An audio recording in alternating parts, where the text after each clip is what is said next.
Assalamualaikum warahmatullahi wabarakatuh. Di video kali ini saya akan menjelaskan tentang beberapa faktor atau beberapa penyebab burung perkutut itu tidak mau bunyi. Burung perkutut itu tidak mau bunyi dikarenakan beberapa banyak faktor, banyak penyebab. Yang pertama bisa diakibatkan karena macet bunyi, itu karena kita mengganti sangkar burung perkutut itu dengan istilahnya langsung diganti seperti itu, jadi harus adaptasi terlebih dahulu. Yang kedua bisa faktor makanan, yang ketiga bisa faktor cuaca, yang keempat bisa faktor perawatan, yang kelima adalah faktor lingkungan dan yang lain sebagainya. Dan di sini saya akan menjabarkan satu persatu, entah itu faktor dari faktor pergantian sangkar burung perkutut ke sangkar lama, ke sangkar yang baru. Istilahnya sangkar yang lama itu sudah ditempati yang burung perkutut itu bertahun-tahun, terus diganti ke sangkar yang baru kita ganti seperti itu. Kenapa dia macet, kenapa dia perlu adaptasi yang lama? Karena dia sudah terbiasa di sangkar yang lama atau sangkar bawaan yang dulu, istilahnya seperti itu. Dan yang sangkar yang baru ini harus perlu adaptasi. Dengan faktor yang demikian, biasanya saya menggantinya dengan, kalau diganti sangkar yang lama ke sangkar yang baru, biasanya itu tangkringannya yang tempat bertenggernya itu harus dicopot, langsung dipindah ke sangkar yang baru juga. Karena apa? Karena dia sudah nyaman di tangkringan yang lama, seperti itu. Biasanya seperti itu. Karena faktor sangkar, ada faktor tangkringan atau tempat bertenggernya seperti itu. Ada juga faktor makanan. Bagaimana burung perkutut itu macet? Karena faktor makanan. Faktor makanan itu bisa makanan yang biasanya pertama kali dia di tempat sebelumnya itu pakai, entah itu otek, entah itu pakai jawut, entah itu pakai millet putih, entah itu millet coklat, entah itu pakai ramuan-ramuan sendiri atau oplosan sendiri, atau merek-merek pabrik yang entah itu merek-merek yang terjual di pasaran, entah seperti itu. Jadi untuk kita jangan mudah menggontang-ganti pakan burung perkutut. Bila mana burung perkutut kita macet, nanti mengembalikan ke performa yang dulu itu susah, seperti itu. Yang ketiga ada faktor lingkungan. Ya, faktor lingkungan ini sangat penting untuk mempengaruhi burung perkutut itu, mengakibatkan burung perkutut itu macet. Karena apa burung perkutut itu macet? Karena faktor lingkungan. Di tempat sebelumnya kita di pemilik lama itu biasanya sepi tempatnya, atau rame, atau sedengan, seperti itu. Biasanya kalau di tempat sepi terus ditaruh di tempat yang agak ramai, itu biasanya macet, seperti itu. Biasanya kita membeli di area pedesaan yang tempatnya notabene itu sepi, terus kita bawa ke kota yang dia itu di keramaian, otomatis dia macet. Perlu adaptasi juga untuk membangkitkan, atau istilahnya perlu adaptasi dari tempat sepi ke ramai. Itu perlu adaptasi lagi supaya burung perkutut itu kembali seperti pas kita memantau pada zaman dahulu. Pas kita mantau dia membelinya itu pas waktu itu gayer, manggung, gacor, dan sekarang jadi macet karena faktor lingkungan, seperti itu. Dan ada faktor cuaca. Faktor cuaca itu biasanya di cuaca dingin maupun di cuaca panas maupun di cuaca sedang. Biasanya kita beli di area yang cuacanya dingin, istilahnya di daerah Dieng, daerah Wonosobo, daerah atas entah itu Kaliurang, entah itu di daerah Kopeng dan sebagainya. Itu kan cuacanya dingin itu, dan kita bawa ke area kota, yang cuacanya panas. Perlu adaptasi lagi. Jadi faktor cuaca juga berpengaruh untuk burung perkutut itu macet, seperti itu. Dan sebaliknya, untuk kita membeli di cuaca panas, semisal ini di daerah Pantura, entah itu Demak, entah itu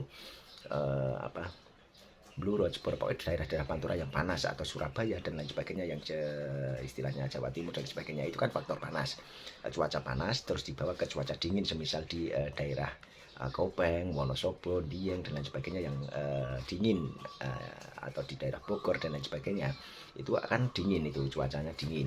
Jadi faktor panas ke cuaca dingin itu juga mengakibatkan burung perkutut itu macet, seperti itu. Dan ada lagi beberapa faktor yang bisa mengakibatkan macet, seperti pola perawatan kita. Biasanya di tempat sebelumnya itu burung perkutut itu pakai istilahnya itu makanannya apa, minumannya apa, dan perlu dikeluarkan dari rumah itu jam berapa, perlu di perawatan malam hari itu harus bagaimana, entah itu di kerodong apa tidak, atau di los kerodong, dan perlu disendirikan apa tidak burung perkutut kita di rumah seperti itu. Jadi banyak faktor mengakibatkan burung perkutut itu tidak mau bunyi, apalagi bunyi di area gantangan seperti itu. Contohnya saya baru kemarin saja saya mengganti sangkar burung perkutut saya itu. Tadinya sangkar kan Mataraman, terus saya ganti ke sangkar yang kubah itu. Jadi saya menggantinya istilahnya itu dadaan lah, istilahnya dadaan, spontanitas seperti itu.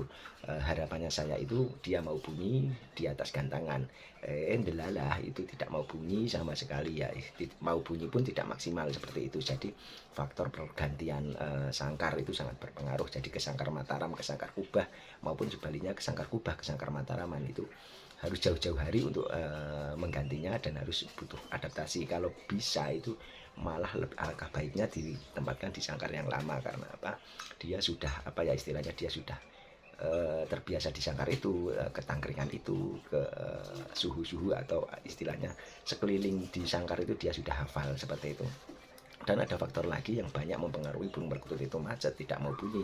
Entah itu bunyi di rumah, entah itu bunyi di gantangan, entah itu bunyi di arena lomba, entah itu lomba regional maupun lomba skala nasional seperti itu. Dan untuk penting, ini penting juga, ini harus ditekankan atau digarisbawahi, kita harus selalu senantiasa itu dibawa kemana-mana. Untuk burung perkutut yang harus bermental bagus itu harus jam terbangnya itu harus tinggi. Istilah penyanyi itu kita harus rajin-rajin membawanya, untuk rajin-rajin melatihnya, untuk rajin-rajin mengkonteskannya, untuk menandingkannya istilahnya, untuk berkompetisi di arena gantangan, supaya apa, dia tidak minder, dia tidak demam panggung, dia tidak demam gantangan dan lain sebagainya. Jam terbang burung perkutut itu sangat penting untuk burung perkutut yang istilahnya juara, untuk burung mendapatkan burung perkutut yang juara, istilahnya yang dari bahan, istilahnya tidak dari kita beli dari burung jadi. Kalau dari burung bahan kita harus telaten dari tingkat latber, dari tingkat latpres, dari tingkat skala regional, nasional, seperti itu. Ada tahap-tahapan sendiri. Jadi untuk melatihnya kita harus bawa jalan-jalan, entah itu kita gantang di arena gantangan latber, entah itu kita gantang di arena komunitas, entah itu di gantangan perorangan, maupun dilatih di rumah sendiri juga bisa.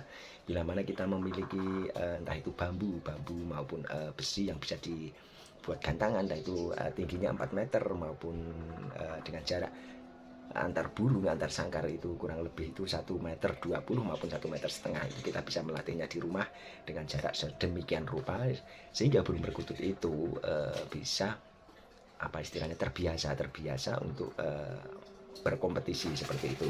Dan yang lain lagi itu penyebab burung perkutut itu macet, karena dia itu istilahnya mau brodol, mau mabung atau sehabis mabung tapi belum brodol sempurna. Sehabis mabung tapi bulunya itu masih bulu basah, maupun bulunya itu masih bulu muda dan lain sebagainya. Kalau burung perkutut itu dipaksakan pas waktu brodol, pas waktu mabung, itu dipaksakan untuk lomba maupun latber, itu alhasil itu seperti saya kemarin pas waktu brodol itu saya gantang dan dia mau bunyi tetapi tidak maksimal seperti itu.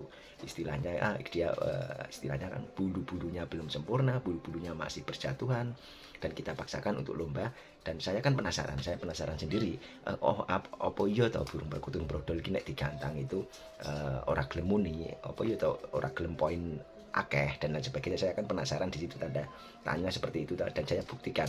Coba saya apa istilahnya, coba dengan pembuktian praktek. Ternyata iya.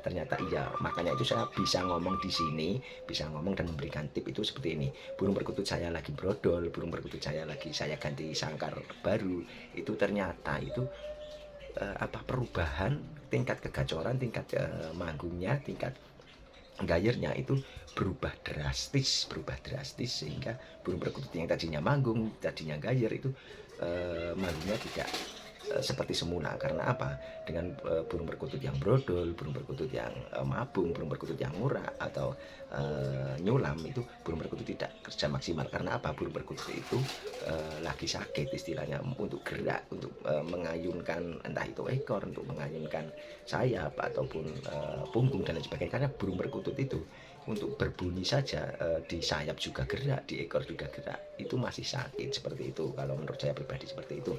Jadi faktornya banyak sekali untuk burung perkutut, yang kenapa burung perkutut macet seperti itu. Jadi banyak orang, sebagian besar orang bertanya, atau untuk kelas istilahnya untuk para pemula bertanya, Mas, Saya punya burung perkutut yang tadinya manggung, gayer, gacor, kok sekarang macet. Kenapa? Kenapa? Dan diakibatkan kenapa? Dan ini silahkan simak video saya ini dari awal tadi sampai akhir supaya tidak gagal paham seperti itu. Kenapa macet burungnya itu bisa banyak faktor tadi yang bisa saya sebutkan. Untuk faktor pergantian sangkar, pergantian tangkringan, ada faktor cuaca, ada faktor lingkungan, ada faktor perawatan, ada faktor makanan atau minuman dan lain sebagainya, atau faktor yang mental sendiri, mental bawaan burung perkutut sendiri. Nah, ini yang perlu digarisbawahi lagi atau perlu ditekankan lagi. Mental bawaan burung perkutut itu perlu sangat penting juga. Karena apa? Mental bawaan, kalau burung perkutut itu tidak mempunyai mental untuk manggung, untuk dia itu juga manggungnya itu jarang-jarang seperti itu. Dan faktor istilahnya burung itu katuranggan, istilahnya seperti itu. Burung katuranggan itu kalau untuk manggung di setiap harinya itu juga susah. Karena apa? Kadang ada katuranggan yang istilahnya orang menyebutnya itu gedong mengo. Gedong mengo itu ya manggungnya itu ya di pagi hari. Siang hari juga dia manggung jarang-jarang ataupun tidak manggung sama sekali, bahkan sore tidak manggung sama sekali. Atau gedong minap itu manggungnya di sore hari seperti itu. Jadi kalau dilombakan itu ya, kalau ada lomba sore itu ya bisa juga dia dilombakan di lomba sore. Atau gedong mengot di pagi hari saja, dia manggungnya itu di pagi hari saja. Ada juga durgo ngerik yang manggungnya di malam hari sekitar jam 12. Itu juga banyak sekali lah burung-burung katuranggan yang tidak bisa dilombakan di setiap saat ataupun di setiap jam-jam tertentu seperti itu. Jadi kita harus memilih-milih. Kan ada sekarang di Indonesia ini atau di Nusantara ini, dari Sabang sampai Merauke itu di seluruh Nusantara lah istilahnya, atau di seluruh dunia, karena burung perkutut ini ada di berbagai negara Asia, Eropa, Afrika dan lain sebagainya. Ada di Belanda juga ada, di Perancis juga ada, Korea juga ada, Thailand juga ada, atau Bangkok juga ada, Malaysia juga ada, di Hawaii juga ada, di Filipina, di Jepang juga ada, di Arab juga ada, di pokoknya di semua negara burung perkutut itu ternyata ada.